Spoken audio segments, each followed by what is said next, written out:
నమస్తే, welcome to PJ news. తెలంగాణలో Congress party తన సత్తా చాటుకుంటుంది. ముఖ్యంగా ఏదైతే జనరల్ ఎలక్షన్స్ లో గెలిచిందో ఆ తర్వాత వచ్చిన ఏ ఉప ఎన్నికల్లోనైనా సరే ఇటు కాంగ్రెస్ పార్టీ గెలుస్తూనే వస్తుంది. ఇక రీసెంట్ గా ఈ మున్సిపల్ ఎన్నికల్లో కూడా కాంగ్రెస్ పార్టీ తన హవాను చూపించుకుంది. ఇటు ముఖ్యంగా తెలంగాణలో ఏదైతే 116 మున్సిపాలిటీలు ఉన్నాయో ఆ 116 మున్సిపాలిటీలో కూడా కాంగ్రెస్ పార్టీనే అత్యధికంగా గెలిచింది. ఇక అంతేకాకుండా ఇటు బీఆర్ఎస్ పార్టీ ముందు నుండిగానే ఏ విధంగా అయితే కాంగ్రెస్ పార్టీ గెలిచిన తర్వాత మొత్తానికి బీఆర్ఎస్ పార్టీ అంతంత మాత్రంగా తెలంగాణలో ఉంటూ వస్తున్న నేపథ్యంలో ఇప్పుడు కూడా అసలు ఊహించని విధంగా అంటే అనుకున్నన్ని సీట్లను కూడా ఇటు బీఆర్ఎస్ పార్టీ గెలుచుకోలేకపోయింది. ఇటు కాంగ్రెస్ పార్టీ సీట్లలో సగానికి పైగా గెలుచుకుంటే బీఆర్ఎస్ పార్టీ మాత్రం అసలు అనుకున్న స్థాయిలో కూడా అంటే సగానికి సగం కూడా గెలుచుకోలేకపోయింది. ఇటు మున్సిపాలిటీలో కావచ్చు, లేదంటే కార్పొరేషన్ లోనైనా ఏ ఎన్నికల్లో చూసుకున్నా, ఏ స్థానాల్లో చూసుకున్నా కూడా బీఆర్ఎస్ పార్టీ మొత్తానికి వెనుకంజలో ఉంది. ఇక ఊహించని విధంగా ఇటు బీజేపీ పార్టీ తెలంగాణలో అంతంత మాత్రంగానే ఉంటూ వస్తున్నప్పటికీ ఈ మున్సిపల్ ఎన్నికల్లో మాత్రం ఇటు బీజేపీ పార్టీ కూడా కొంతవరకు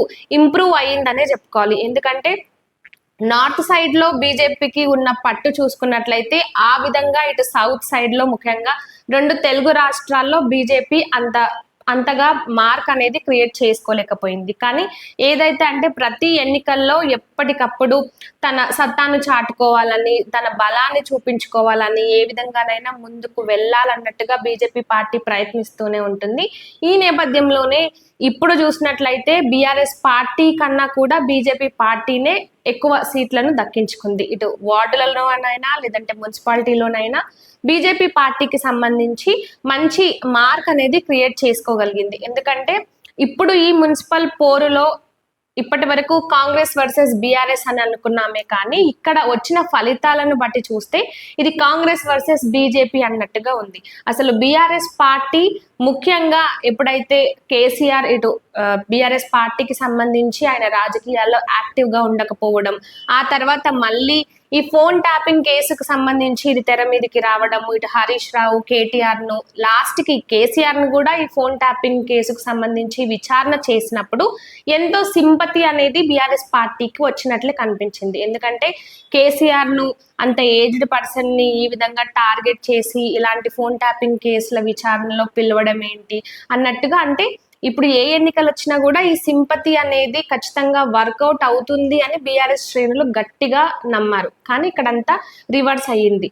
మరి బీఆర్ఎస్ పార్టీ ఎందుకు ఈ విధంగా అంటే గతంలో చూసుకున్నట్లయితే ఒకప్పుడు జరిగిన ఎన్నికల్లో బీఆర్ఎస్ పార్టీనే ఆ ఒక్క పార్టీనే ఎన్నో స్థానాలను గెలుచుకుంది. మరి అలాంటిది ఇప్పుడు చూసుకుంటే అసలు గతంలో ఉన్న ఫలితాలకు భిన్నంగా ఇటు బీఆర్ఎస్ పార్టీ చాలా తక్కువ సీట్లను మాత్రమే కైవసం చేసుకోగలిగింది. మరి ఇటు ఈ ఫోన్ ట్యాపింగ్ కేసుకు సంబంధించి, అదే విధంగా ఏదైతే బీఆర్ఎస్ పార్టీకి సంబంధించి ఎన్నో అవినీతి ఆరోపణలు ఎదుర్కొంటున్నారో మరి ఇవన్నీ దృష్టిలో పెట్టుకొని ఇటు ప్రజలు ఇలాంటి ఫలితాలను బీఆర్ఎస్ పార్టీకి ఇచ్చారా అనే అనుమానాలు కూడా గట్టిగానే వినిపిస్తున్నాయి. ఎందుకంటే ఏదైతే కల్వకుంట్ల కవిత బయటకు వచ్చి ముఖ్యంగా ఆమె ఫోన్ ట్యాప్ చేయడం జరిగిందని, ఆమె భర్త ఫోన్ ను కూడా ట్యాప్ చేయడం జరిగిందని ఈ విధంగా కల్వకుంట్ల కవిత మాట్లాడడము, ఇటు బీఆర్ఎస్ పార్టీలో ఉన్న ముఖ్య నాయకులందరూ కూడా వాళ్ళు చేసిన అవినీతి ఆరోపణల గురించి నేను ఖచ్చితంగా బయట పెడతాను, టైం వచ్చినప్పుడు దీన్ని అన్నిటి గురించి కూడా మాట్లాడతానని ఆమె మాట్లాడడం,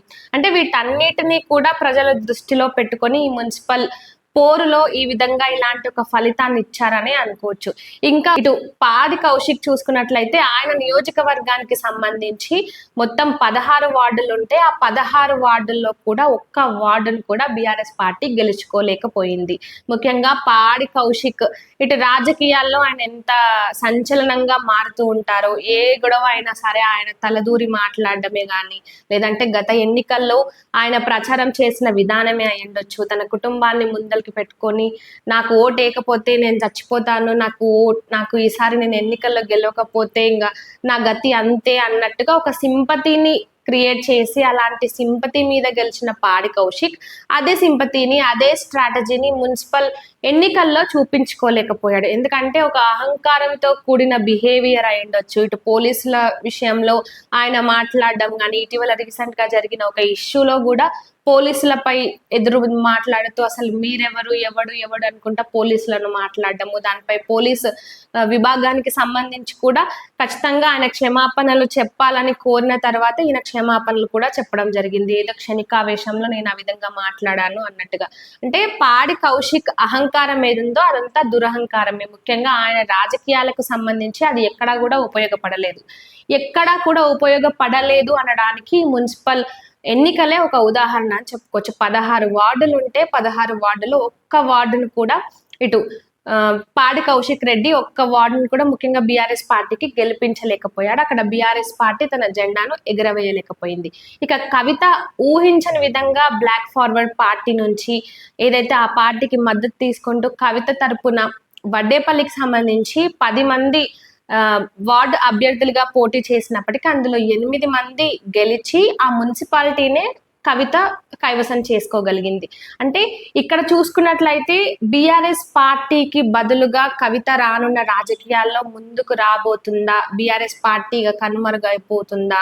ఎందుకంటే ఒకప్పుడు బీఆర్ఎస్ పార్టీ ఉన్న ఊపు చూస్తున్నట్లయితే ఇప్పుడు బీఆర్ఎస్ పార్టీకి వస్తున్న ఏమంటారు ఇటు ముఖ్యంగా ప్రజల్లో ఉన్న ఆదరణ కానీ ఇవన్నీ చూసుకున్నట్లయితే చాలా వరకు డిఫరెన్స్ అనేది కనిపిస్తుంది. గతంలో ఉన్నంత ఆదరణ ఇప్పుడు బీఆర్ఎస్ పార్టీకి తెలంగాణ ప్రజల నుంచి లేదు. మరి దానికి రీజన్స్ ఇటు కేసీఆర్ రాజకీయాల్లో యాక్టివ్ గా ఉండకపోవడమా, లేదంటే వీళ్ళల్లో ఉన్న అంతర్గత సమస్యల వల్ల ఈ విధంగా ఉందా? ఇటు కల్వకుంట్ల కవిత పార్టీ నుంచి బయటకు రావడము, ఆమె సపరేట్ గా ఇంకో తెలంగాణ జాగృతి అంటూ ఆ పార్టీ మీదనే ఆమె ముందుకు వెళ్ళడం, ఇవన్నీ కూడా ముఖ్యంగా ఇటు బీఆర్ఎస్ పార్టీకి మైనస్ అయ్యాయనే చెప్పుకోవాలి. దాని ఫలితంగానే ఈ మున్సిపల్ ఎన్నికల్లో కూడా బీఆర్ఎస్ పార్టీ అనుకున్న విధంగా కాదు, అనూహ్యంగా చాలా తక్కువ సీట్లను గెలుచుకుంది. ఇక ఇప్పుడు ఏదైతే ఇటు బీఆర్ఎస్ పార్టీకి సంబంధించి తక్కువ సీట్లు వచ్చాయి, అంతేకాకుండా హంగ్ వాతావరణం ఎక్కువ నెలకొంది. దాదాపుగా 37 చోట్ల హంగ్ వాతావరణం అనేది నెలకొంది.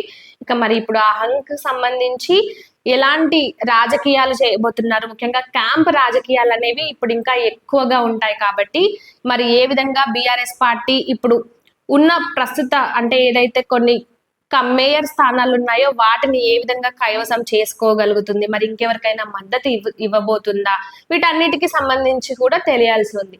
అయితే కాంగ్రెస్ పార్టీ మాత్రం మొత్తానికి తెలంగాణలో ఏదైతే సార్వత్రిక ఎన్నికల్లో విజయం సాధించిందో ఆ విజయం తర్వాత వచ్చిన అన్ని ఉప ఎన్నికల్లో కూడా ఒక నియోజకవర్గం మినహాయించి దాదాపు జరిగిన అన్ని ఉప ఎన్నికల్లో కూడా కాంగ్రెస్ పార్టీ గెలుస్తూనే ఉంది. మొన్న జరిగిన జూబ్లీహిల్స్ ఉప ఎన్నికల్లో అయ్యుండొచ్చు, లేదంటే ఆ తర్వాత వచ్చిన సర్పంచ్ ఎన్నికల్లోనైనా, ఇప్పుడు జరిగిన మున్సిపల్ ఎన్నికలతో సహా ఇటు కాంగ్రెస్ పార్టీ అన్నిటిలో కూడా అధికార కాంగ్రెస్ పార్టీని గెలుస్తూ వస్తుంది. ఇక ఈ ఊపుతోనే జిహెచ్ఎంసీ ఎన్నికల్లో కూడా వెళ్ళడానికి ఇటు కాంగ్రెస్ పార్టీ సంసిద్ధంగా ఉంది. ఏదైతే సర్పంచ్ ఎన్నికలు ఉప ఎన్నికల్లో గెలుస్తూ అంటే అధికార కాంగ్రెస్ పార్టీనే ఇటు ప్రజలు కూడా గెలిపిస్తూ ఉన్నారంటే అధికార పార్టీ ఉంటేనే అభివృద్ధి అనేది జరుగుతుంది, సంక్షేమ పథకాలైనా వస్తాయి అనే ఒక ఆలోచనతో ప్రజలు ముందుకు వెళ్తున్నారు. కాబట్టి మరి వచ్చే జిహెచ్ఎంసీ ఎన్నికల్లో కూడా ఇటు కాంగ్రెస్ పార్టీ తన సత్తా చాటుకోబోతుందా, లేదంటే గ్రేటర్ పరిధిలో చూసుకున్నట్లయితే బీఆర్ఎస్ పార్టీ గత సార్వత్రిక ఎన్నికల్లో కూడా బీఆర్ఎస్ పార్టీకి వచ్చిన ఎమ్మెల్యే స్థానాల్లో ఇటు గ్రేటర్ లోనే ఎక్కువగా వచ్చాయి. కాబట్టి మరి జిహెచ్ఎంసీలో ఏదైతే బీఆర్ఎస్ తన పట్టును ఆ విధంగానే కొనసాగిస్తుందా? ఇక జిహెచ్ఎంసీ ఎన్నికలపై ఇటు కాంగ్రెస్ పార్టీ అదేవిధంగా బీఆర్ఎస్ పార్టీ బీజేపీ పార్టీలు కూడా కన్ను వేశాయి. మరి జిహెచ్ఎంసీ ఎన్నికల్లో ఇప్పుడైతే మున్సిపల్ ఎన్నికల్లో ఇటు కాంగ్రెసే తన సత్తాను చాటుకుంది, కానీ మరి జిహెచ్ఎంసీ ఎన్నికల్లో ఏ పార్టీ ఎలా ముందుకు వెళ్ళబోతుంది అనేది వేచి చూడాలి. దీనికి సంబంధించి మీరేమనుకుంటున్నారో కామెంట్ రూపంలో చెప్పండి.